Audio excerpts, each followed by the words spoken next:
A new report finds democracy is shrinking both in the U.S. and abroad due to extreme partisanship and political corruption. But there's a new hope for a resurgence of freedom worldwide. One America's Kristian Rouz explains.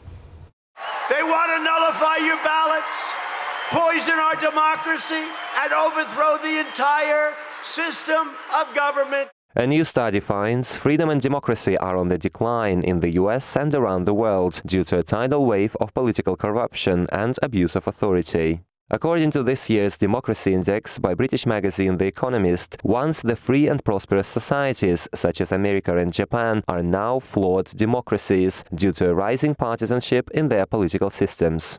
Experts point out 3 years of partisan standoff in Washington have nearly paralyzed the US government.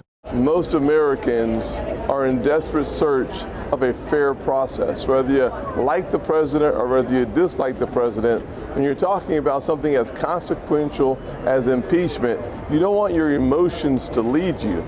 Indeed, in recent years, the Democrat allegations of collusion, racism and other attacks effectively prevented President Trump's reforms of America's healthcare and immigration systems. Republican lawmakers have criticized Democrats for putting their party interests above the country and obstructing the duly elected president. For their part, Democrats have defiantly accused the executive branch of every possible form of wrongdoing.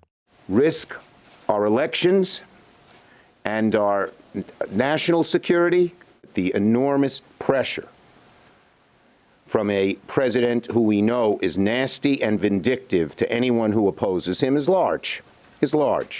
Experts from The Economist point out it's not just the US and Japan, but most of Latin American nations fall into the flawed democracies category, along with India and South Africa. Meanwhile, the number of hybrid regimes and autocratic states has recently increased due to a rise of political Islam across the Middle East and the influence of mainland China across Asia and Africa. But despite all this, Secretary of State Mike Pompeo continues to fight for democracy and open market economy, including in Venezuela and Kazakhstan, both defined as authoritarian regimes by The Economist.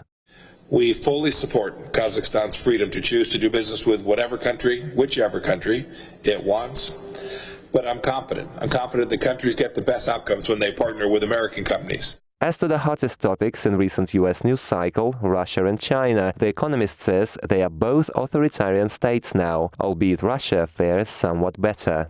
And yet experts say political persecution, intimidation of journalists and scientists, as well as a lack of change for the past 20 years, puts Russia's civil society at risk. But Russians are not afraid.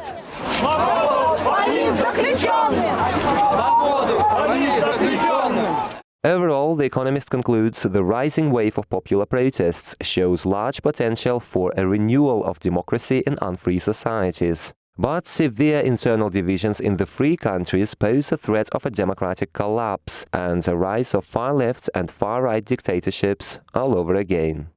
Kristian Rouz, One America News.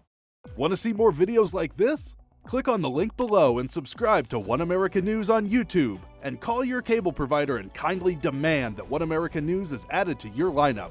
Call and subscribe today.